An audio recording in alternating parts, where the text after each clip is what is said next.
同樣係中山官方重點打造嘅新區，點解行情會完全兩極分化？馬鞍島曾經嘅樓市豐厚，而家價格持續回落。旗崗新城係近一年嚟實打實嘅價穩量升，好多人搞唔明，明明大家都係新區，差距點解會咁大？今日一次過同大家講清楚，核心根本唔係地段嘅好壞，而係呢兩個板塊嘅價值底盤、接盤人群同埋兌現嘅邏輯，從一開始就完全唔一樣。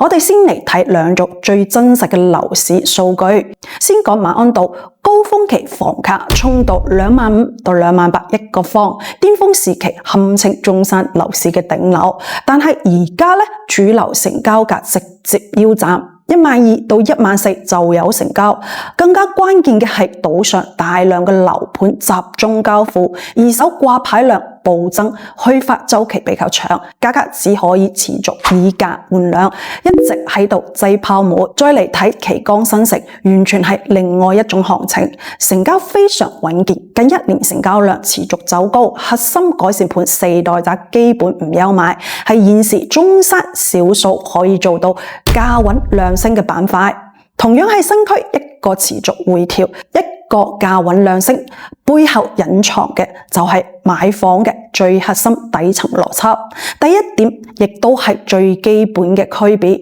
旗崗新城係主城擴容，緊貼翻石岐東區呢兩個中山傳統核心主城，佢唔係憑空打造出嚟嘅新區域，係成熟城區嘅連片延伸，主城嘅升級擴容板塊。住喺呢度，現成嘅商業、學校、醫療、路網全部都可以直接用，10到15分鐘就可以去到老城商圈、歡樂海岸、3毛會員店，成熟生活配套一應俱全，唔需要漫長嘅等待。簡單啲嚟講，旗崗新城係現成嘅城市底盤上面新增優質住宅、新增市政配套、新增總部經濟，確定性比馬鞍島要穩陣好多。而馬鞍島完全係另外一種模式，佢同中山主城核心區有物理嘅距離。馬鞍島嘅所有配套、商業、學校、醫療、市井生活氛圍，全部都需要從零開始建設。佢嘅價值矛點從來唔係中山主城，而係深中通道、深圳外溢以及產業嘅規劃。所以大家要記住一句說話：旗崗新城係主城嘅增量，馬鞍島係面向深圳嘅獨立新城，一個有現成城市兜底，一個基本靠未來預期支撐。第二點，兩者嘅買房人群完全唔一樣，呢點直接決定咗樓市行情嘅穩定性。旗崗新城嘅主力買家基本全部都係中山本地人，東區、石岐區嘅置換改善群體、本地公職人員、企業主、老中山自住家庭，仲有少量嘅港澳自住同埋養老剛需客群。呢一類客群最大嘅特點就一個字：穩。買房係為咗自住、置換、升級、改善生活，唔係炒短線博紅利。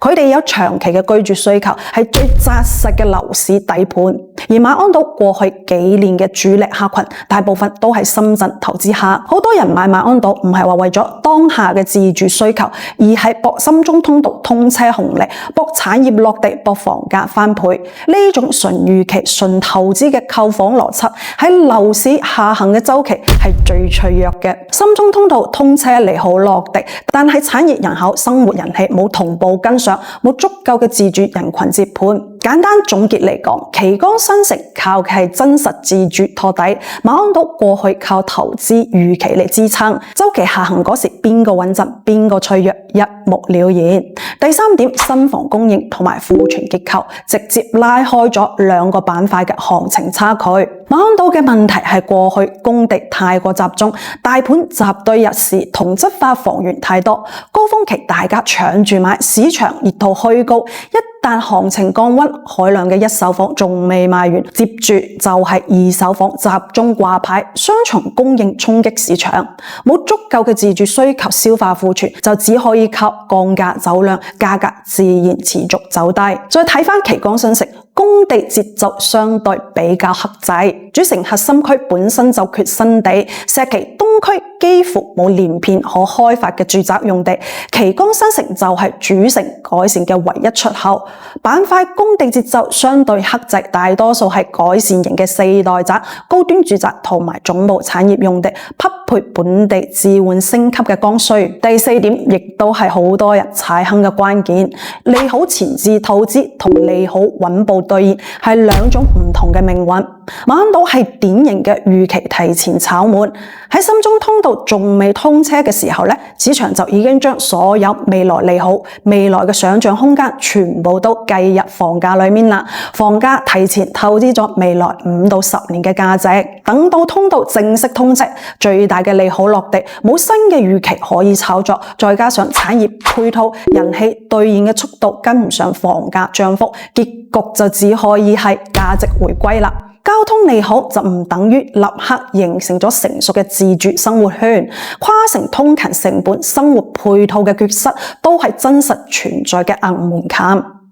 而旗杆新城佢嘅規劃利好都係成熟底盤上面做疊加升級，路網升級、市政公園、商業落地、南中城際推進、總部企業入駐呢種穩步兌現嘅模式，係現時樓市底部周期確定性最高，亦最受自住買家認可。所以最後同大家總結一個通用嘅買房邏輯，以後睇任何新區嘅時候都適用。一種係主城嵌入式嘅擴容新區，就好似旗杆新城，有成熟嘅配套，本地人口自住需求托底，抗跌性比較強，行情都比較穩。另外一種就係跨城獨立概念嘅新區，就好似馬鞍島，靠外部利好、產業規劃支撐，想像空間大，但兌現嘅週期亦都相對比較長。